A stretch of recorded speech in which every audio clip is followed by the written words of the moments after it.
الشيطان الرجيم بسم الله الرحمن الرحيم يا أيها الناس كلوا مما في الأرض حلالا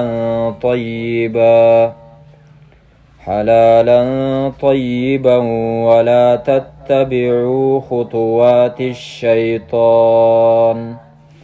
إنه لكم عدو مبين. سورة بقرة څلور حصے وا په دویمه حصہ کې 9 اعتراضات په پیغمبر او داغه په پیغمبري باندې صلی الله علیه وسلم داغي جوابونه الله تعالی ورکړه. په اخره کې الله تعالی یو مسأله بیان کړه و الہکم الہ واحد چې تاسو د عبادت مستحق د بندګۍ مستحق صرف یو الله تعالی دی.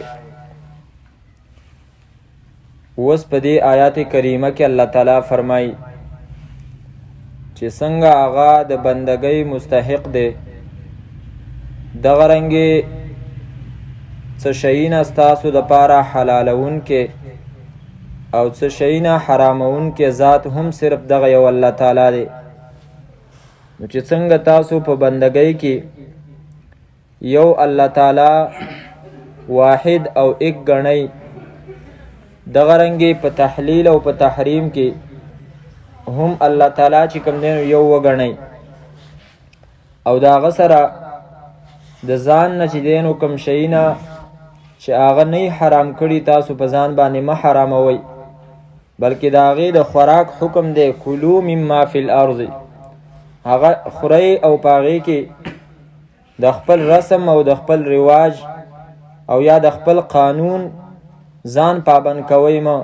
شریعت تاسو په هغې کې آزاد پرېښې وئ نو تاسو په هغې کې آزاد اوسیږئ. یا ایها الناسو ای خلکو کلو خورئ تاسو مما د هر هغه څه نه فی الارض چې په ځمکه کې دي حلالا طیبا په داسې حال کې چې هغه حلالي طیبا پاکي ولا تتبعوا او مه ورپسې کېږئ خطوات الشیطاني په قدمونو د شیطان پسې انه یقینا دا شیطان لکم ستاسو دپاره عدو مبین دشمن دی ښکاره. په دې آیات کریمه کې به او د دې سره تړلې څه نور مسئلې او څه خبرې به بیانو خو د هغې نه مخکې دا دوه ټکي چې دی نو دا پیژندل غواړي یو حلال او یو طیب چې دا حلال څه ته ویلی کېږي او طیب څه ته ویلی کېږي. حلال ویلی کېږي هر هغه شي ته چې شریعت د هغې خوراک روا کړی او طیب هر هغه شي ته ویلی کېږي چې هغه د بل چا حق د هغې سره نه یوځای شوی او هغه د انسان خپل ملکیتي. د دې دواړو تعریفونو نه علاوه نور تعریفونه او نور مقصدونه د دې دوو ټکو هم بیان شوي دي خو به هر حال په آسانو الفاظو کې د دې دا مطلب شو چې هغه شی به حلالي چې شریعت د هغې د خوراک اجازت ورکړی او د دې سره سره دویم شرط په دې کې دی چې دغه شي سره د بل چا او پردی حق نه تړلی شوی. که چېرته یو شی داسې و چې فی ذاته په خپله هغه شی خو حلال و خو هغه حق د بل چا و نو دا بیا حلال نه دی. لکه غنم حلال شی دی خوراک یې جایز دی خو بالفرض که چېرته هغه پردي نو انسان دپاره دا طیب او پاک نه دی. ځکه چې حدیث مبارک کې راځي نبی صلی الله علیه وسلم فرمای لا یحل مال امرئ مسلم الا بطیب نفس منه حلال نه دی د یو مسلمان دپاره د بل مسلمان مال د یو سړي مال یا د یوې زنانه مال مګر د هغه د زړه په خوشحالۍ باندې چې د هغه د زړه خوشحالي په هغې باندې نه نو د هغې خوراک د چا دپاره چې دی نو جایز نه. په قرآن کریم کې په شریعت مطهره کې د حلال او د طیب یعنی د پاکو شیونو د خوراک ډیر زیات تاکید راغلی. قرآن کریم چې سړی واړی راواړی او په دې کې د حلال او د خوراک حکمونه چې دی نو هغه ویني، نو په هغې کې یو څو حکمونه سړي ته مخې ته راځي. یو دا حلال چې کوم دی نو دا دومره اهم شی دی. سپیکر د اواز لږ کمې کړي چې په مخکنو امتونو کې عام امتونه خو لا پرېږده، انبیاء کرام هم الله تعالی داسې نه دي پرېښي چې هغو ته د دې خبرې حکم نه و کړی، بلکې هغو ته هم الله تعالی حکمونه کړي دي د حلالو شیونو د خوراک. لکه مثلا تاسو یو آیت راواړوئ، سورت مؤمنون آیت نمبر 51.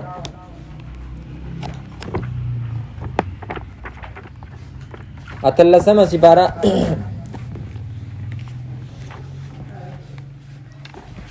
سورت مومنون آیت نمبر 51 صفحه نمبر 312. یا ایها الرسل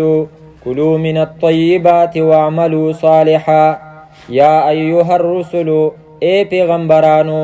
کلو خورئ تاسو من الطیبات د پاکیزه شیونو نه، واعملوا صالحا او عملونه کوئ تاسو نیک. پیغمبرانو ته الله تعالی په کوم وخت کې دا حکم کړی؟ علماء کرام فرمایي چې کله الله تعالی د هغو روحونه په عالم ارواح کې راجمع کړه، نو د هغو نه د دې خبرې چې کوم دی نو لوز اخستی و چې تاسو به پاک خوراک کوئ او عمل به ستاسو برابري، نیک عمل به کوئ. دا خبره کیدای شي مونږه مخکې په دې آیات کریمه کې بیان کړي چې دلته الله تعالی اول حکم د پاکو شیونو د خوراکو او بیا یې وفرمایي چې عمل کوئ نیک. وی دا ځکه چې ځینې شیونه د ځینو شیونو دپاره سبب جوړیږي، لکه مثلا تقوا دا سبب د علم جوړیږي. واتقوا الله ويعلمكم الله، سورت بقره آخره کې راځي. او دلته چې کوم دی نو الله تعالی فرمایي چې تاسو پاک خوراک کوئ نو الله به توفیق د نیک عمل درکوي. معلومه شوه پاک خوراک دا سبب چې کوم دی نو د نیک عمل جوړیږي. مخکنو امتونو کې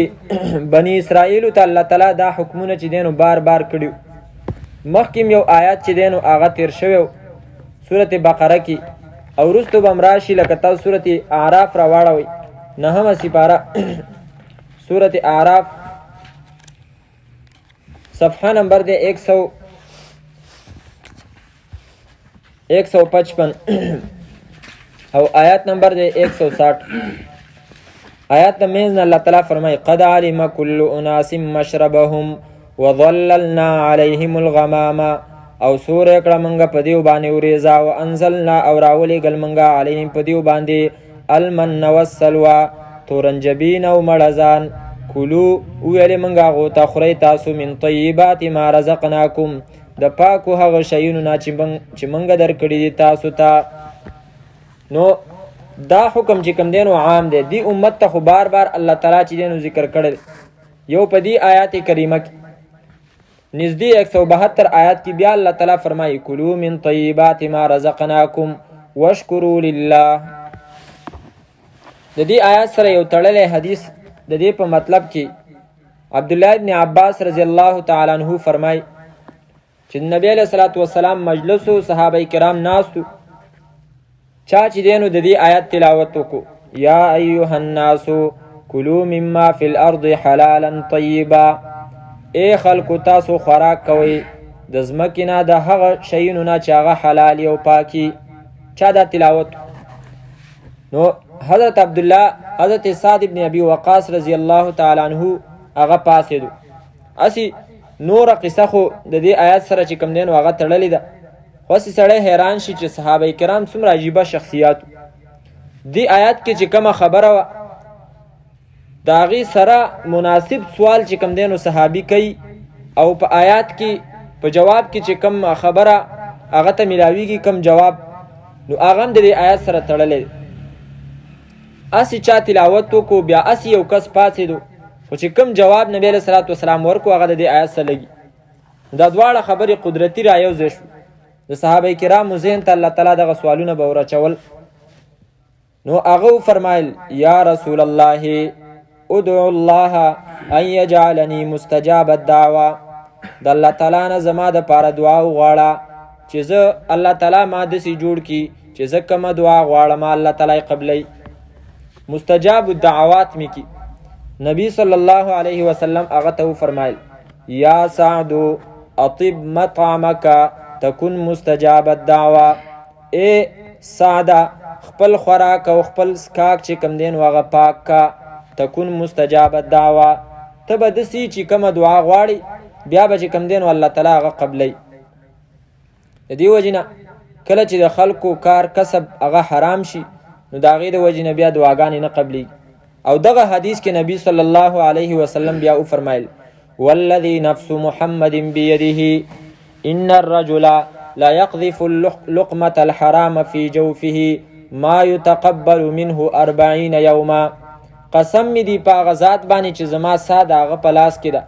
چې یو سړی د حرامو یو لقمه یو قب نونی هغه خپل خېټه ته اچي او دا غي د وجنه سلوي خرزي چې دینو داغه نه عبادت الله تعالی نه قبلې سلوي خرزي. او بیا فذكر الرجل اشعث اغبر، یو سړی نبی علیہ الصلوۃ والسلام بیا په مثال کې ذکر کو او وی فرمایل چې یو سړی یطیل السفر سری چې کم دینو ببري او دوړو چې دینو هغه والی او په سفر باندې رواني. ځنې علما کرام فرمایي لکه حج ته چې دینو هغه رواني څومره بهترین چې دینو هغه سفر دی. بیا عام سفر کې د سړي دعاګانې قبلي، نو چې داسې سفري چې هغه د عبادت دپاره نو هغې کې خو خامخا دعاګانې قبلي. خو دا سړی چې کم دی لاسونه اوږد کې اسمان طرف ته یا ربي یا ربي ځان له دعاګانې غواړي. نبی صلی الله علیه وسلم فرمایي ومطعمه حرام ومشربه حرام وملبسه حرام وغذي بالحرام فأنا يستجاب له. دغه سړی چې دی د خوراک د حرام وي، سکاکې د حرام وي، او د چې کوم لباس دی هغه د حرام وي، او د تربیت چې دی نو هغه په حرامو باندې شوی. نبی صلی الله علیه وسلم او فرمایل فأنا يستجاب له، تاسو وی د دپاره به الله تعالی چې کوم دی نو دعاګانې څنګه قبول کړي. نو دعا د قبلېدو دا بنیادی شرط دی چې خپل کار کسب او خپل رزق چې کم دی نو هغه به حلال کی. د دې وجې نه خو بیمارۍ هم راځي، آفتونه مصیبتونه راځي، زمونږ دعاګانې نه قبلي. د دې وجې نه عجیب عجیبه بیمارۍ نه هسپتالونو ته کله کله د عبرت دپاره سړی ځي. د چا چې کم دی نو ټول بدن کار نه کوي، د چا نیم بدن کار نه کوي. زمونږ استاد محترم به مونږ ته فرمایل چې کله تاسو دا واورئ چېرې پلان کې سړی بیمار دی نو تاسو د هغه دپاره د شفا دعا کوئ چې الله هغه د دې بیمارۍ نه روغ کړي، او د ځان دپاره د عافیت سوال کوئ چې الله ما د دغې بیمارۍ نه په امن او په بچاو کې وساتي. نو دا دعاګانې به هله قبلیږي چې دې خبرې طرف ته توجه شي چې کار کسب چې کم دی نو هغه برابري او په هغې کې چېرته ملاوټ رانشي، د سود چې کم دی نو هغه شک شبهه رانشي. بهرحال ځینې خوراکونه الله تعالی په قرآن کریم کې حرام کړي دي. د څه وجې نه هغې په باره کې مختصر چې دی نو یو څو آیاتونه راړو چې معلومات وشي چې کوم خوراکونه چې دی نو هغه حرام دي. لکه سورة النساء صفحه نمبر 171 آیت نمبر 2 وآتوا الیتاما صفحه نمبر 71 صرف 71 وآتوا الیتاما او آیت نمبر 2 وآتوا الیتاما اموالهم او ورکوي تاسو یتیمانانو ته اموالهم مالونه داغو ولا تتبدلوا الخبيث او مبدلوي تاسو خپل پلیت مال بالطیب په پاک مال د یتیم سره. چې یو مال د یتیم دی او هغه چې دی نو ښه دی او بل ستا دی د هغې د جنس نه، مثلا یو شانته کې موټر سایکل دی د یتیم غا چې کوم دی نو هغه ښه دی د پلار نه ورته پاتې دی او ستا غا چې دی نو هغه بیکاره دی. ته داسې چل وکړې چې یتیم خو اصل ستا نه تپوس نشي کولی، خپل ګنده موټر سایکل هغه چې نو هغه ته کې او د هغه ښه موټر سایکل ځان ته کې. الله تعالی فرمایي چې داسې چل مه کوه، بدل کې هغه د هغه ښه مال هغه ما اخله چې خپل پلیت مال او ناکار او ردی مال چې دی نو هغه ته ورکړي. ولا تأکلوا اموالهم الی اموالکم او مخوري تاسو مالونه د یتیمانانو سره د مالونو خپلو. دا الله تعالی چې کوم دینو منع کړی ده د یتیمانانو د مال خوراک دا حرام کړی دی. نو وجه دا شوله چې د یتیم مال دی نو هغه به چې دی نو ته نه خوري. دغه رنګ یوه پاڼه چې واړی دغه مسله ده د دې چې کوم دی نو الله تعالی سزا ذکر کوي آیت نمبر 10 کې ان الذين ياكلون اموال اليتامى یقینا هغه کسان چې خوري مالونه د یتیمانانو ظلمن په ظلم سره انما یاکلون فی بطونهم نارا یقینا غورځي دی په خپلو خېټو کې اور لره. حدیث مبارک کې راځي چې قیامت ورځ شي نو دوی به راشي د حشر میدان ته یتعججو افواههم نارا د دیو په خلو کې به د اور شغلې وهلی کېږي. دومره سخته سزا به د دیو په قیامت کې. وسیصلون سعیرا او زر دی چې داخل به شي ګرم اور ته. نو دا د یتیم د مال سزا ده. او حدیث مبارک کې راځي اجتنبوا السبع الموبقات تاسو ځان بچ کئ دا هغه وو شیونو نه چې هغه انسان لره هلاک کوونکي دي. او په هغې کې بیا نبی صلی الله علیه وسلم یو د مال د یتیم مال چې کوم دی نو هغه ذکر کو چې تاسو د هغې نه ځان بچ کئ. دغه رنګې یو دوه پاڼې چې واړی 76 نمبر صفحه باندې آیت نمبر 29 کې الله تعالی فرمایي یا ایها الذین آمنوا لا تأكلوا أموالكم بينكم بالباطل إلا أن تكون تجارة عن تراض منكم. بلا وجه ذکر کوي اے مومنانو تاسو مخورئ اموالکم مالونه خپل بینکم په خپل منځ کې بالباطل په ناروا طریقې سره. دا داسې یو جامع آیات دی چې په دې کې هر ناروا کسب او په ناروا طریقې سره چې کوم دی نو حاصل کړی شوی مال هغه په دې کې راځي. که په هغې کې مثلا کار او کسب چې دی نو هغه داسې چې هغه حرامي یا یو شی خرڅ کړی دی شراب دی چې د هغې خرڅ چې کوم دی نو هغه حرام دی دا هم په دې کې رال. یا یو داسې مزدوري ده چې په هغه مزدورۍ کې چې کوم دی نو ګناه چې دی نو هغه کېږي لکه مثلا د نایي د ګیرو خرول چې کوم دی دغه کسب شو په هغې باندې پیسې شولې دا ټول په دې کې رال. دغه رنګې په دې کې رشوت هم چې دی نو راځي او جواری هغه هم په دې کې راله. نور په ناجایزې طریقې سره چې څومره مالونه خلک چې دی نو هغه حاصلوي نو د هغې خوراک چې دی نو هغه ناجایز دی. بلکې الله تعالی فرمایي پردي خو لا پرېږده لا تأکلوا اموالکم خپل مالونه هم تاسو مه خورئ خپل مالونه. او په دې کې بیا هغه ټول بدعاتو طریقو باندې چې کوم مالونه لګي که هغه مثلا په ناجایزه روټۍ باندې لګي ناجایزه روټۍ مثلا چې په مړی په کور باندې روټۍ ده نو دا ناجایزه د شریعت د دې اجازت نه دی ورکړی چې د مړي کور والا به دغه روټۍ کوي. نو دغه مال خپل مال دی خو په ناجایزه طریقه باندې چې کوم دی نو وخوړو. او دغه رنګې چې کومې ده د کومو روټو دپاره خلک ورځې ټاکي او ورځې وله خاص کوي. یو دا ده چې مثلا خلک وایي چېرې په پلانکي تاریخ باندې به روټۍ ورکوم دغه ناجایز نه ده. یو په رواج کې مثلا په مړو پسې خلک خیراتونه کوي په 40مه باندې نو دا 40مه چې کوم دی نو خاص کړې ده. په دې کې اگر چې د خپل مال چې کوم دی نو ولګو خو الله تعالی فرمایي خپل مال به هم په ناروا او په ناجایزه طریقې باندې نه لګي او نه به خوري. نو دا هم په دې کې رال. دا بله وجه شوه چې په دې کې په ناجایزه طریقه باندې مال خوړل چې کوم دی نو هغه راله. دغه رنګې د مال په ناجایزه طریقو سره د خوراک کولو چې کوم دی نو نورې طریقې هم دي چې مثلا لکه هغه حیوان چې په هغې باندې د الله تعالی نوم نه یاد کړی شوی 129 صفحه ده آیات نمبر دی 130 صفحه ده او آیات نمبر دی 121. الله تعالی فرمایي ولا تأکلوا مما لم یذکر اسم الله علیه وانه لفسق. ولا تأکلوا او مخورئ تاسو مما دا څه نه لم یذکر اسم الله چې نه دی یاد کړی شوی نوم د الله تعالی علیه په هغې باندې وانه لفسق او یقینا دا ناروا ده دا نافرمانی ده. او یو عالم لیکي لفسق وانه لکفر چې په کم شي باندې چې کوم دی نو د قصده څوک چې دی نو د الله تعالی نوم نه اخلي او هغه حلالوي او دا چې دی نو جایز ګڼي نو دا لکفر. خو بهرحال عامه معنا علما کرام فرق کوي چې وانه لفسق یقینا دا نافرمانی ده. یو شی دی مثلا حلال او په هغې باندې چې کوم دی نو چا د الله تعالی نوم یاد نکو او هغه حلال ذبح کو. خدا د الله تعالی د نوم د نه یادولو وجه دا وه چې د دنه مثلا بسم الله یې راشو په دغه وخت نو بیا د هغې خوراک جایز دی په غلطۍ سره چې کله وشي خو چې دغه کس په خپله باندې مسلمانی مشرک نه او که چېرته داسې چې د قصد چې دی نو د الله تعالی نوم هغه پرېښودو نو یا د الله تعالی د نوم په ځای باندې د بل چا نوم یاد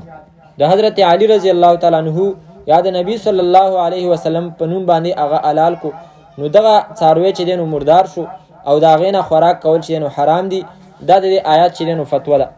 ولا تاکلوا مما لم یذکر اسم الله علیه وانه لفسق ځینې خلک چې کم دی نو هغه اعتراض کوي خصوصا د ملحدین دهرین هغې چې دی نو وایي چې تاسو کله په خپله باندې مړ کوئ نو بیا چې دی نو د هغې خوراک تاسو وایئ چې هغه جایز دی په خپله مرګ مطلب دا ده چې تا پې چاړه راښکله او چې کله الله تعالی مړ کي یعنی په خپله هغه مړ شو او د هغې د ذبح چې کوم دی نو مقرانله نو بیا تاسو وایئ چې هغه حرام دی نو چې تی په خپله مړ کي نو جایز شو چې الله یې مړ کي نو بیا هغه حرام شو نو د هغې جواب علما کرام فرمایي چې اصل کې د الله تعالی نوم یادول چې کوم دی نو دا په هغې باندې ضروري دي او چې کوم د هغې په بدن کې کومه ینه دم مسفوح چې ورته وایي وروستو بیا راځي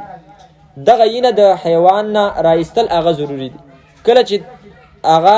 مړ شي په خپله او حلال نه کړی شي دغه ینه د هغې په بدن کې چې دی نو خورېږي او بیا چې کوم دی نو هغه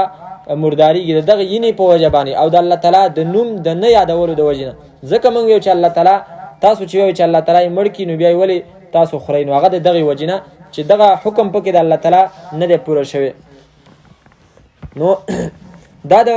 مال په باره کې د عقل او د خوراک په باره کې یو څو ضروري آیتونه نورم د دې سره تړلي نورم دغه دي لکه مثلا د مال ځینې حقوق دي یو په هغې کې شکر ادا کول دي وروسته آیات کې راځي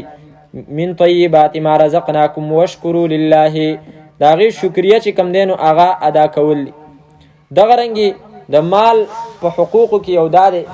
چې ته هغه خورې په خپله نو چې د هغې حق ادا کړي حق د هغې هغه مثلا زکات د هغې حق دی چې هغه ته د هغې مستحق له چې کوم دی نو ورکړي لکه مثلا دغه آیت چې کوم موږ راړولی و 133 صفحه ده په هغې کې الله تعالی فرمایي چې کوم باغونه ستاسو میوې ونیسي نو د هغې نه تاسو چې کوم دی نو خوراک کوئ او بیا فرمایي 133 صفحه ده صفحه آیت نمبر 141 وهو الذي انشأ جنات معروشات وغير معروشات دغه آیات د سر نه دی په منځ کې الله تعالی فرمایي کلوا من ثمره اذا اثمر خورئ تاسو من ثمره د میوو د دغه باغ نه اذا اثمر کله چې دغه باغ میوې ونیسي وآتوا حقه او ورکوئ حق د دې یوم حصاده په ورځې د لو د هغې کې ولا تسرفو او اسراف مه کوئ نو ګوره یو د مال حق دا ده چې د هغې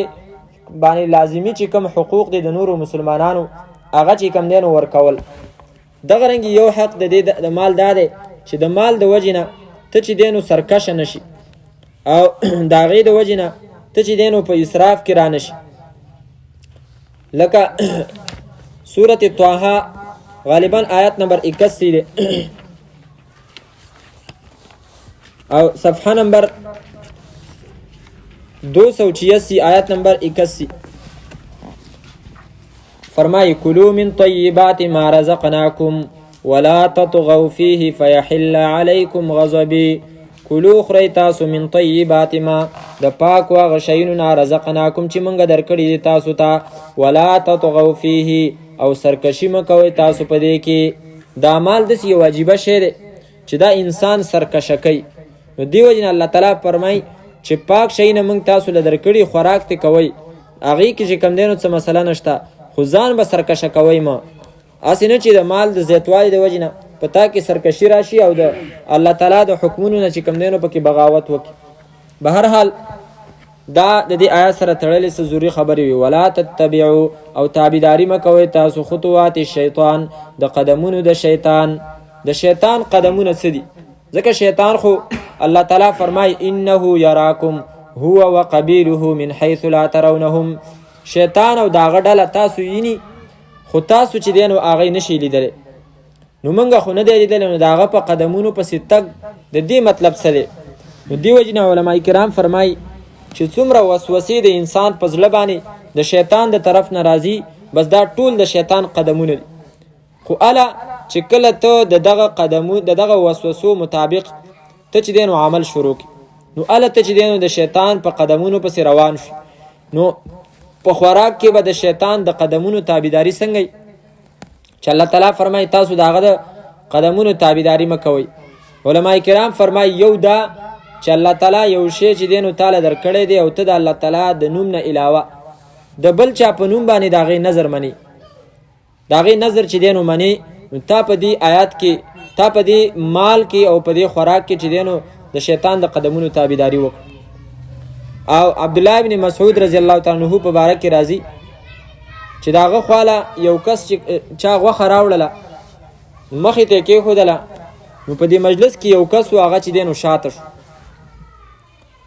عبدالله ابن مسعود رضی الله تعالی عنه ملګرو ته ویلي ناولو صاحبکم، دې ملګري له چې کوم دی نو دا غوښه ورکړي چې ویې خوري. نو هغه سړي ویلې چې نه زه خو یې نه خورم.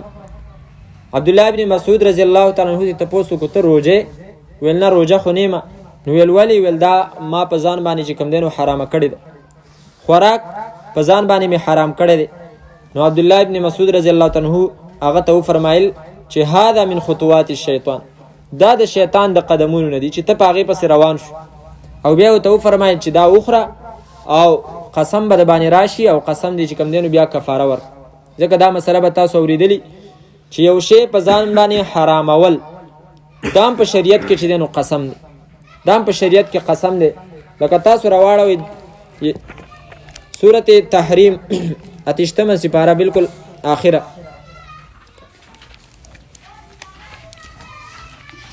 صفحه نمبر 507 سورت تحریم اولنې آیت دی. یا ایها النبی لم تحرم ما احل الله لك تبتغي مرضات ازواجك والله غفور رحیم. د دې آیت په پس منظر کې علما کرام هغه واقعه ذکر کوي چې نبی صلی الله علیه وسلم به هر مازیګر د خپلو بیبیانو خواته ورتلو او د هغو حال خبر به چې کوم دی نو اخستو، معلومات به کول. نو حضرت زینب رضی الله تعالی عنها هغې به د نبی صلی الله علیه وسلم د پاره ګبین تیارو، نو دا او شربت به ورله پکې کو. نو د هغې د وجې نه لږ وخت به د هغې څه چې کوم دی نو ډېر تېرېدو. نو نورو بیبیانو په خپلو کې خصوصا حضرت عایشه او حضرت حفصه رضی الله عنهما هغو دا مشوره وکړله چې کله زمونږ خواته نبی صلی الله علیه وسلم راشي نو موږ به ورته ویو چې ستا د خولې نه چې دی نو د مغافیرو بوی راځي. دا یو قسم له بوټی و چې د هغې بدبویي چې کوم دی نو ډېره تیزه وه.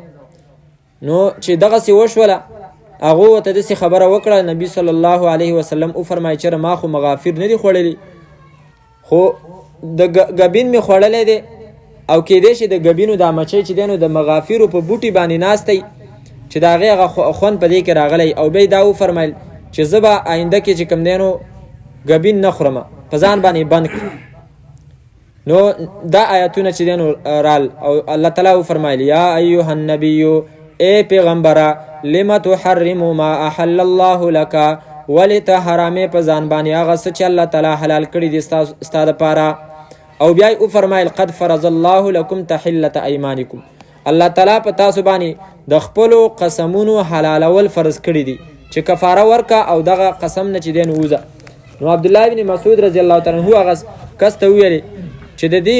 قسم کفاره ورکه او دا شی نه په ځان باندې مه حراموه. به هر حال بیا په دې کې علما کرام فرمایي چې څومره ګناهونه دي هغه ټول د شیطان قدمونه دي چې په هغې باندې کله سړی عمل وکړي.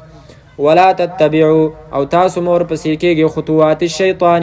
په قدمونو د شیطان پسې، انه لکم عدو مبین، یقینا دا ستاسو دپاره دشمن دی ښکاره. او بیا الله تعالی فرمایي چې دشمن دی نو فاتخذوه عدوا، دا تاسو په دشمنۍ باندې ونیسئ. انما یأمرکم، یقینا دا حکمونه کوي تاسو ته بالسوء، په بدۍ سره، په ناروا کارونو سره، والفحشاء او په بېحیایۍ سره. سوء چې کوم دی نو هغه هره ګناه ده چې په هغې باندې الله تعالی ناراضه کېږي او هره ګناه باندې الله ناراضه کېږي، نو د هغې حکم شیطان کوي. او چې کومه بېحیایي ده د زنا سره، نږدې چې کوم ګناهونه دي د دې سره تړلي، نو دغې ته فحشا او بېحیایي وایي، نو د هغې حکم هم شیطان کوي. او دریم وان تقولوا او دا چې تاسو وی علی الله په الله تعالی باندې ما هغه څه لا تعلمون چې تاسو پینه پوهیږئ. علما کرام فرمایي چې په الله تعالی باندې دروغ ویل هغه په دې کې رال او بیا په دروغو کې اعلی دروغ دادي چې څوک یعنی په غټه درجه کې دروغ دادي چې څوک دا وایي چې الله تعالی د پاره چې دنو شریک دی او داغه سره حصدار جوړ کی داغه په صفاتو کې یا داغه په ذات کې یا داغه په کارونو او په تصرفاتو کې او دغه رنګي دام چې کم دینو په الله تعالی باندې دروغ ویل دي چې یو کس د ځان نه په شریعت کې یو حکم د سراو باسي چې هغه نبی صلی الله علیه وسلم ته الله تعالی حکم نه کړي چې ته د کار وکاو نبی رسول الله نه کړي او د ځان نه چې کم دینو هغه سکی د دیو جنا علما کرام فرمایي امام ابن کثیر صاحب چې دا آیات چې کم دینو د بدعتیانو په باره کې چاغو د ځان نه په الله تعالی باندې چې کم دینو دروغ وای وان تقولوا یعنی شیطان تاسو ته حکم کوي چې تاسو وی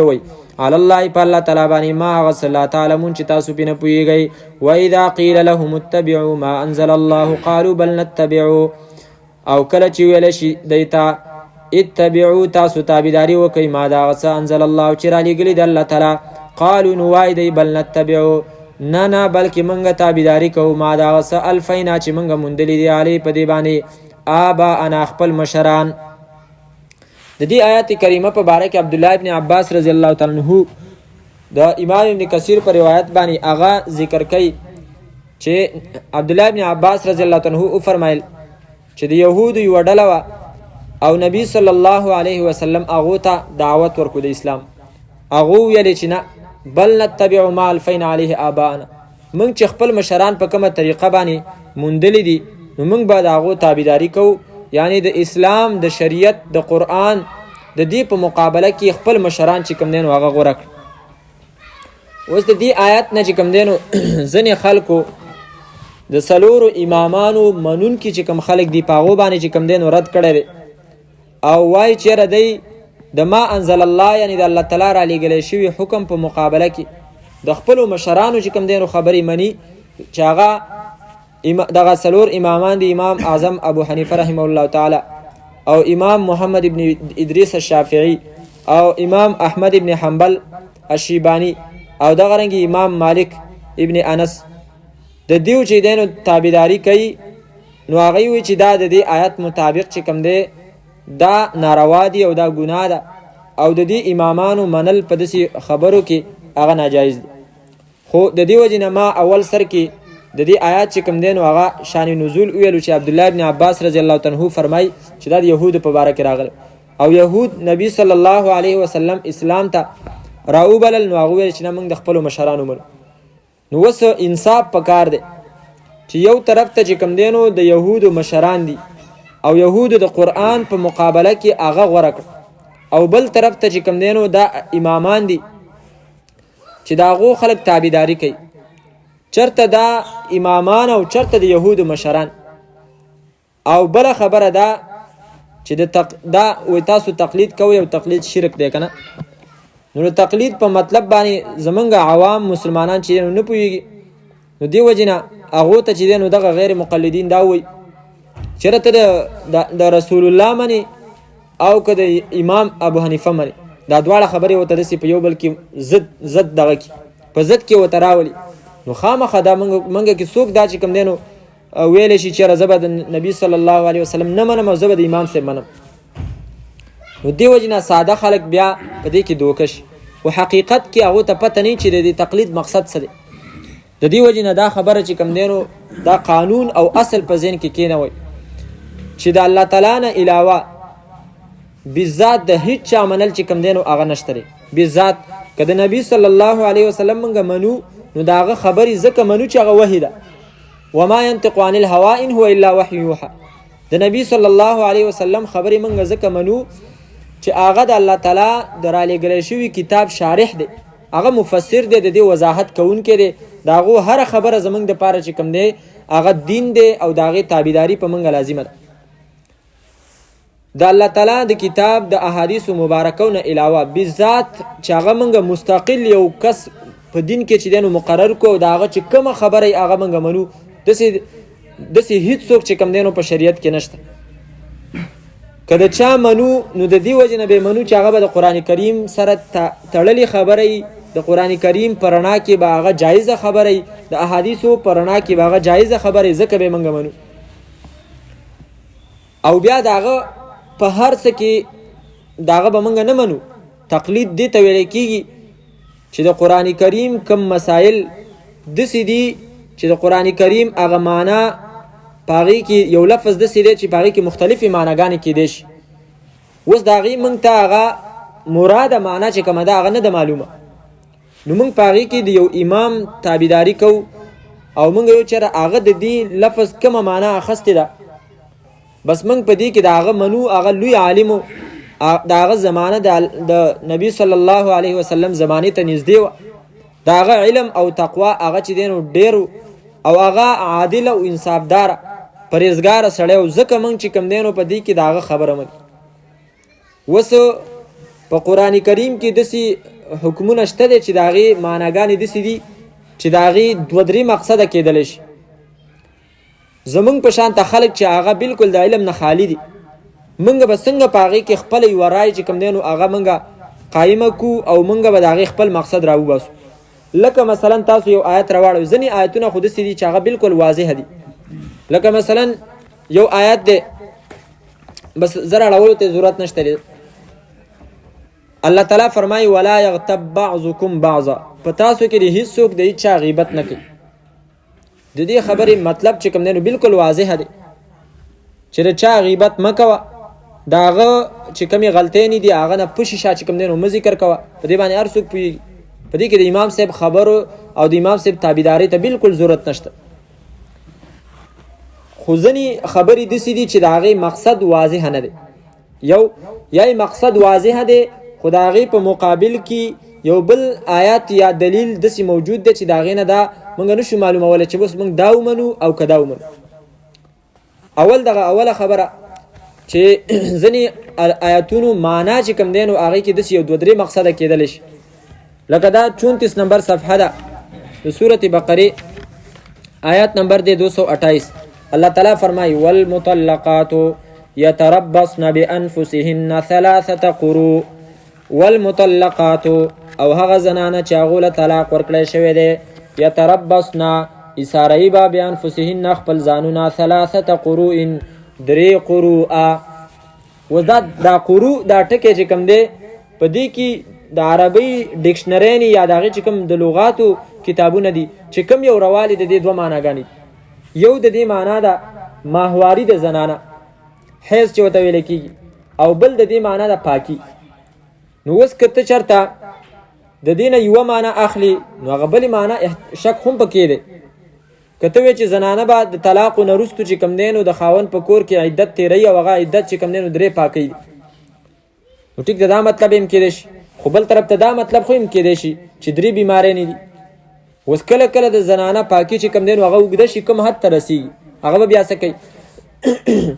او که چرته دسی چې داغي بیماری راځي ماهواری راځي نو هغه ولمنګه مقرر کو یا هغه ناراضي نو بیا به سکو اوس دې کې منګه حیران یو خپل چې کم دین موږ په دې کې یو معنا نشو متعین کول اوس به دې کې دا خبره تاسو ځین کې کینوي چې کله کله ځنی معناګانی د قران کریم چې کم دینو پاره کې یو لفظ دسی چې داغه معنا غدري کېدل شي دغه رنګ کله کله یو مطلب دسی یو آیات دسی چې بالکل واضح یا یو حدیث دسی چې هغه بالکل واضح وي خدای په مقابل کې چې کم دینو بل آیات یا بل حدیث چې دین هغه موجودي لکه مثلا یو طرف ته عبد الله ابن مسعود رضی الله تعالی عنہ دا تشهود د نبی صلی الله علیه وسلم را نقل کړي بل طرف ته عبد الله ابن عباس رضی الله تعالی عنہ را نقل کړي یو الفاظ بدل دي د بل الفاظ بدل دي په دې کې اوس موږ کم الفاظ ومنو یو طرف ته نبی صلی الله علیه وسلم په جنازه کې 4 تکبیره کړي بل طرف ته 5 کړي ځنې ځای کې چې دینو پکې په زور باندې قرات کړي دي ځنې ځای کې په پټه کړي نو دوه قسمه آیتونه چې کوم دینو دلته رال دا دوه قسمه احکام رال مونږ اوس په دې کې مونږ څه وکړو دغه رنګي احادیث مبارکاو کې چې کوم دینو اغا دسی کې د شي چې یو طرف ته یو حدیث په یو مطلب باندې او دغه رنګي قوي او مضبوط حدیث چې کوم دینو اغا دغه مقصد په خلاف باندې لکه یو حدیث کې راځي من کان له امام فقراءة الامام له قراءه، چې چا امام یي نو د امام قراءت داغه د پاره قراءت. بل ځکه حدیث کې راځي لا صلاة لمن لم يقرأ بفاتحة الكتاب، چې هغه کس مونږ د سره شتنه چې هغه الحمدلله ونه ویل، فاتحه ونه ویل. اوس دا دواړه حدیثونه یو بل سره چې کوم دینو بالکل ټکراو دي. په دې کې اوس موږ کم یو چې کوم دینو غوړه نو په داسې صورت کې اوس دوه طریقې دي. یا خدا طریقه ده چې موږ په دې کې خپل رائے وچلو او هر چاته موږ اختیار ورکو چې بس تا خوښه ده چې ستا پکې کم یو حکم چې کوم دینو هغه خوښي بس هغې باندې عمل کوه. او دویمه طریقه په دې کې دا ده چې موږ په دې کې د هغه علماو تابعداري وکړو چې د کوم علماو زمانه د الله د پیغمبر زمانې ته نږدې ده او د هغو د قرآن کریم د نازلېدلو هغه چې کوم وختونه و په هغې باندې پوه او چې د هغې کوم مطلبونه په هغې باندې پوه او هغو چې کوم احادیث کتلي دي هر طرف ته کتلي هغه ټول احادیث را یوځای کړي دي او بیا د هغې یو مقصد داسې راخستی دی چې په هغې کې په ټولو حدیثونو باندې عملي. دویمه طریقه دا ده چې موږ د هغو ومنو. نو دا څومره ښکاره خبره ده چې که چېرته موږ د هر یو کس له د دې اختیار ورکو نو څومره اختلاف به راشي. هر یو کس به چې کوم دی نو په خپله مرضۍ باندې په خپله خوښه باندې بس چې څه خوښه او په خواهش پسې رواني بس چې کوم ورته اسان معلومیږي بس په هغې بس پسې به ځي او په خپلو کې به دومره اختلافات پیدا شي چې په یو صف کې ولاړ مسلمانان په هغې کې به چې کوم دی نو څوک یو شان ته چل کوي څوک به بل شان ته چل کوي. ښه یو کس به چې کوم دی نو وایي چې یاره په یینې باندې اودس نه ماتېږي او بل کس به چې کوم دی نو په یینه باندې اودس د ماتېدو قایل. نو په دې کې د یو په بل پسې چې دی نو د مانځه خبره راله څنګه به چې کوم دی نو مونځ کوي. یو کس دی هغه به وایي چې یاره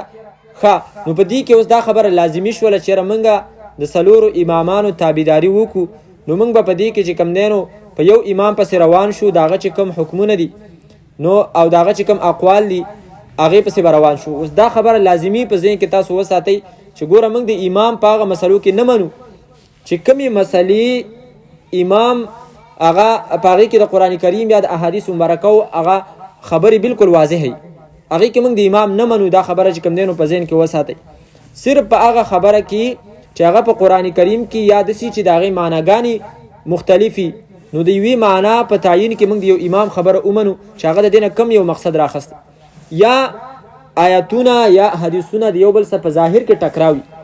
نو په هغې کې چې کم تطبیق کړی دی هغه دواړه حدیثونه را یوځای کړي دي نو یو امام موږ په هغې کې ومنو. اوس خلک دا اعتراض کوي په موږ باندې تاسو د حضرت ابو هریره ولې نه منئ د حضرت ابوبکر او د حضرت عمر ولې نه منئ تاسو ولې د امام صاحب منئ. نو د هغې جواب دا دی چې ګوره د حضرت ابوبکر رضی الله تعالی عنه د دې مرتبې انتهایی بلند دي خو هغو ته دومره زمانه نه وه میلاو شوي چې هغو د قرآن کریم او د احادیثو مبارکو نه هغه مسلې چې هغه لا نوې را پیدا شوي هغې ته را ایستلې وي. دا خو وروستو چې کوم دی نو نوې نوې مسلې را پیدا کېدلې او بیا چې دی نو زمانه د اسلام د فتوحاتو چې نو هغه وسیعه شوله ځینې خلک چې کوم دی نو الله تعالی هغه د دې کار دپاره چې کوم دی نو چون کړل او هغه خلکو چې کوم دی نو قرآن او حدیث کې سوچ او فکر وکړو چې کومې مسلې لا نوې پیدا شوي هغه مسلې هم ترې راویستل. بلکې چېرته موږ د صحابو کې د یو خاص صحابي تقلید کوو په مسایلو کې نو ټیک ده چې کومې مسلې موجودې دي امام صاحب فرمایي چې کوم حدیث تاسو ته میلاو شو او په هغې کې زما خبره د حدیث ته زما خبره ټکراو وه تاسو چې کوم دی نو زما خبره پرېږدئ تاسو حدیث باندې عمل کوئ. که د صحابي خبره ته میلاو شو زما د خبرې په مقابله کې نو تاسو زما خبره چې کوم دی نو پرېږدئ د هغه صحابي په وینا باندې چې کوم دی نو عمل کوئ. که چېرته د هغې نه وروستو کوم خلک چې دي د هغو سره زما خبره ټکراو شوله نو فهم رجال و نحن رجال هغې هم سړي دي موږ هم سړي مطلب دا چې هغې هم تابعین دي زم تابعی ما نو بیا به په دلایلو کې تاسو ګورئ چې چا خبره د دلیل په اعتبار سره چې کوم دی نو هغه قوي ده. و د حضرت ابو هریره رضی الله تعالی عنه احادیث چې کوم دي په هغې کې چې خبره واضحه وي بالکل صفای او په هغې کې حدیثونه ټکراو نه موږ ته پکې د امام صاحب د تابعداري هېڅ ضرورت نشته ولې خبره بالکل واضحه ده صفا ده موږ په هغې کې ډایرکټ د نبي صلی الله علیه وسلم تابعداري کوو. خو که چېرته حدیثونه ټکراو او په هغې کې د صحابو څه وینا نه وه په هغې کې د خلفای راشدینو څه وینا پکې نه وه نو موږ بیا محتاج یو چې په هغې کې یا موږ په خپل پاغي کې د یو خبر راوالو چې په خپل په عمل وکړو یا چې کوم دینو هغه موږ د تابعینو چې هغه په کې تطبیق کړی دی او دوه خبرې رايوځای کړي چې موږ د هغه په کې ومنو او ښکاره خبره ده په دې کې به موږ د غلطۍ نه بچ کیږو چې موږ د هغه تابعداري وکړو. خو بیا خلک وایي چې په دې څلورو امامانو کې تاسو د څلورو امامانو ولې دغه کوئ تابعداري کوي؟ دا خو ډېر شه امامان تیر شوي، عبدالله ابن مبارک صاحب شته دی، سفیان ثوری شته دی، امام اوزاعي او امام نخعي، ډېر غټ غټ امامان چې نو تیر شوي. نو د هغې وجه دا ده چې ګوره چې څنګه صحاح سته د احادیثو چې کوم کتابونه دي هغې له الله تعالی قبولیت ورکړو او هغه چې دی نو وچلېدل. نور حالانکه نور هم ډېر شي احادیث چې دی نو هغه کتابونه لیکلی شوي د احادیثو د امام مالک صاحب موطا امام مالک صاحب دی، امام دارمی صاحب لیکلی دی او غټ غټ کتابونه چې دی نو هغه موجود دي، خو الله تعالی قبولیت دغه شپږو له ورکړو او هغه چې نو مشهور شو صحاح سته چې ورته ویل کېږي. دغسې په مذاهبو کې الله تعالی څلورو مذهبونو له چې دی نو هغه داسې قبولیت ورکړو چې خلکو هغه قبول کړو او هغه زمانه په زمانه باندې وچلېدل او موږ ته راورسېد. اوس د عبدالله ابن مبارک صاحب په خبره د هغه د مذهب چې موږ تابعداري کوو، یو خو د هغه مذهب په ټولو مسایلو کې موجود نه دی، بالفرض که هغه په ځینې مسایلو کې موجود دي د هغه د مذهب څوک داسې علما نشته دی چې هغونه موږ د مسلو تپوس وکړو، د فتوو تپوس دې وکړو. نو دې وجې نه موږ محتاج یو دې خبرې ته چې په دې څلورو امامانو کې د یو امام موږ چې کوم دی نو خبره ومنو. ښه اوس ځینې خلک وایي چې دا خو کېدی نه شي چې یوه مسله ده په هغې کې د دې امام خبره هم چې دی نو حق یو د ده امام او د ده دا خو کېدی نه شي. لکه یو اهل حدیث عالم غیر مقلد عالم نه ما اورېدلي هغه ویل چېرې بیان کې لګېدی مخې ته یې پکې لګېدلی وایي دا کېدی شي چې دا د پکې هم وي او دا د پکې هم نه وي. لکه مثلا یو امام وایي چې دا داسې ده، بل امام وایي چې دا داسې نه ده، نو موږ وایو چې دواړه امامان په حق دي. نو دا کېدی شي چې دواړه په حق یو دا د پکې هم وي او پکې دې نه وي، داسې خو نه شي کېدی. نو د هغې جواب دا دی چې ګوره په مسایلو کې چې کومې مسلې داسې چې نبي صلی الله علیه وسلم نه په هغې کې واضح ثبوت نه وي، نو په هغې کې چې کوم دی د دواړو امامانو خبره صحیح کېدلی شي، په هغې کې اجتهاد چې کوم دی د هر یو هغه په حقه کېدلی شي. خو موږ به دا ویو چې د دې زموږ امام اجتهاد په دې مسله کې په حقه دی او د بلغه زموږ په ذهن کې غلط دی، خو دا کېدی شي امکان چې د هغه حق یو زموږ د امام غا خطا وي، دا به موږ چې کوم دی نو په ذهن کې ساتو. خو موږ ته د دې امام غا راجح ښکاري، نو د دې وجې نه موږ د ده تابعداري کوو سره د دې امکان چې هغه بل امام چې دی نو هغه هم په حق وي. اوس د دې څه ثبوت شته دی؟ بلکل د دې ثبوت شته. نبي صلی الله علیه وسلم صحابه چې کوم دی نو د بنو قریظه ته ولېږل او ورته ویې فرمایل چې تاسو به مونځ چې دی نو د مازدیګر دا په لاره نه کوئ، داسې ورته ونه فرمایل، داسې ورته وفرمایل چې تاسو د مازدیګر مونځ به په بنو قریظه کې کوئ. هلته چې ورسېږئ نو په لاره باندې صحابه کوشش وکړو چې موږ هلته ورسېږو، خو ځینې صحابه کرام چې کوم دی نو هغو په لاره کې د مازدیګر مونځ وکړو. د الله د پیغمبر دا مطلب نه و چې تاسو مونځ چې دی نو قضا کوئ هلته یې ورسوئ، مطلب یې دا چې تاسو جلتي وکړئ. او ځینې صحابه مونځ ونه کړو او هلته لاړ، هلته چې کوم دی نو بیا قضا وکړل، مونځ ته قضا شو. ښه دا دواړه خبرې نبي علیه صلات وسلام ته پیښ شوې. نبي علیه صلات وسلام وفرمایل چې دواړه په حق دي، حالانکه یو چې کوم دی نو هغه مونځ بې ټیمه کړی دی، یو په خپل ټیم باندې کړی دی، نو دواړه څنګه په حق شو؟ ځکه چې دا دواړو خپل اجتهاد وچلو او په اجتهاد کې چې کوم دی نو هغو ته نبي علیه صلات وسلام په خبره کې دغه دواړه ګنجایش وو، یو په یو باندې عمل وکړو بل په بل باندې. داسې د هر یو امام چې کوم دی نو د نبي علیه السلام په هره خبره کې دغه ګنجایش ته دی، یو امام یو طرف باندې چې نو عمل کړی دی او بل امام په بل طرف باندې عمل کړی دی. او دا چې کوم دی نو د الله تعالی هغه د نبي علیه الصلوة والسلام چې کوم اعمالو د هغې الله تعالی ته چې کوم دی نو د خوښۍ دلیل دی چې هر یو عمل باندې د امت یوې ډلې چې کوم دی نو عمل کړی د نبي علیه الصلوة والسلام په هر یو عمل باندې، او داسې نه دي پاتې شوي چې د نبی علیه الصلوة والسلام عمل هغه کړی دی او چا پې عمل نه کړی، وروسته امت کې هغه نه چلی دی. به هر حال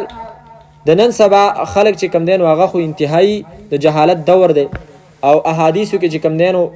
د په خپله د هغې نه مسایل رایستل دا ډېره خطرناک حد ته خبره رسوي. مفتي تقي عثماني صاحب یوه مسله ذکر کړې، خو زه هغه به بیا چېرته د درس نه بار وویو، هغه د درس لایق نه ده د ویلو. یو کس ډېر زیات خطا شوی دی د هغې د وجې نه. نو الله تعالی فرمایي واذا قیل لهم، نو دا خبره د یهودو په باره کې وه، د عامو امامانو تابعداري هغه چې کوم دی نو هغه په حقه تابعداري ده او د قرآن او سنت نه خلاف نه ده. واذا قیل لهم، او کله چې ویلی شي دیو ته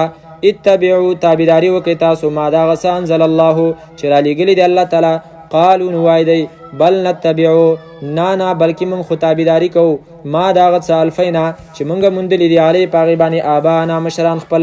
اولو کانا الله تعالی فرمایي آیا دی به تابعداري کوي د دغه مشرانو. ولو کان آباؤهم اگر چې و مشران د دی لا یعقلون شیئا چې نه پوهېدل په څه شي باندې ولا یهتدون او نو روان په سمه لار باندې. نو د دې خلکو نه چې څوک د دې امامانو په تقلید باندې رد کوي هغو ته ویوه چې امام ابو حنیفه صاحب ښه سړی نه ولې هغه څه علم نه و هغه پوهېدو نه وایي او بالکل پوهېدو ولې هغه په غلطه لار باندې روان و وایي نه په صحیح لاره باندې و. نو چې په صحیح لاره باندې روانو نو الله تعالی خو چې کم خلکو باندې رد کړی دی نو دا هغه خلک دي چې د هغو مشران نه په څه پوهېدل او نه په سمه لار باندې و.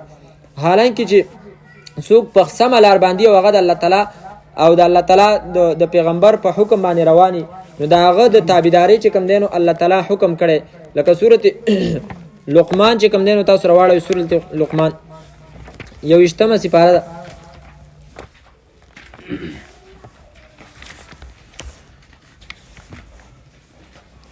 صفحه نمبر 372 او آیات نمبر 15. حضرت لقمان هغه زوی ته نصیحت کړی په منځ کې بیا الله تعالی فرمایي و ان جاهداک علی ان تشرک بی د مور او پلار خبره ده که چېرته تا باندې کوشش کوي د شرک نو بیا یې مه منه. خو فرمایي واتبع وروسته وایي واتبع سبیل من اناب الی تابعداري کوه ته د لارې دغه چا اناب الی چې هغه رجوع کوي الی ما ته هغه راګرځي ما ته چې ما ته راګرځي نو ته د هغه تابعداري کوه. موږ وایو امام صاحب چې څومره څلور امامان دي هغه امت منلی دي او د هغو تقوا او پرهیزګاري امت چې کوم دی نو منلې ده نو هغو الله تعالی ته راګرځېدونکي نو موږ د هغو تابعداري کوو د دې آیت مطابق. او مخکې موږ واقعه ذکر کړې وه چې امام صاحب په علاقه کې بزه چې کوم دی نو هغه غلا شوې وه او امام صاحب 7 کاله پورې د بزې غوښه بیا نه وه خوړلې. دا د هغه تقوا پرهیزګاري وه چې هسې نه چېرته دغه بزه چې کومه زه خوراک کومه د کمې غوښې د بازار نه چېرته دا د غلا بزه نه د 7 کالو پورې چې کوم دی نو هغه د هغې نه احتیاط کو ځان یې بچ کو. دا د هغو د تقوا یو اعلی مثال دی. الله تعالی د هغو تابعداري موږ ته نصیب کړي. یا ایها الناس ای خلقو کلو خورئ تاسو مما دا هغه څه نه فی الارض چې په ځمکه کې دي حلالا طیبا چې حلال یو پاکي ولا تتبعوا او تابعداري مه کوئ تاسو خطوات الشیطان د قدمونو د شیطان انه یقینا دا شیطان لکم ستاسو دپاره عدو مبین دشمن دی ښکاره. انما یأمرکم یقینا دا حکم کوي تاسو ته بالسوء د بدو کارونو والفحشاء او د بې حیایۍ وان تقولوا او د دې خبرې چې تاسو ووایئ علی الله په الله تعالی باندې ما هغه څه لا تعلمون چې تاسو پرې نه پوهېږئ. واذا قیل لهم او کله چې ویله شي دوی ته اتبعوا تابعداري وکړئ تاسو ما دا هغه څه انزل الله چې رالیږلي دی الله تعالی قالو نو وایي دی بل نتبعو بلکې موږ تابعداري کوو ما دا هغه څه الفینا علیه آباءنا چې موندلي دي موږ په هغې باندې مشران خپل. اولو کان آیا دی به تابعداري کوي د خپلو مشرانو اگر چې و آباؤهم مشران د دیو لا یعقلون چې نه پوهېدل شیان په څه شي باندې ولا یهتدون او نو روان په سمه لار باندې.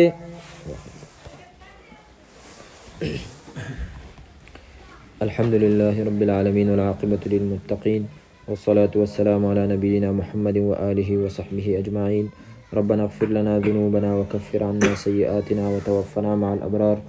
ربنا وآتنا ما وعدتنا على رسلك ولا تخزنا يوم القيامة إنك لا تخلف الميعاد. اللهم إنا نسألك من خير ما سألك منه نبيك محمد صلى الله عليه وسلم ونعوذ بك من شر ما استعاذك منه نبيك محمد صلى الله عليه وسلم. أنت المستعان وعليك البلاغ ولا حول ولا قوة إلا بالله العلي العظيم. ربنا تقبل منا إنك أنت السميع العليم وتب علينا إنك أنت التواب الرحيم. وصلى الله تعالى على خير خلقه محمد وآله وصحبه أجمعين برحمتك يا أرحم الراحمين.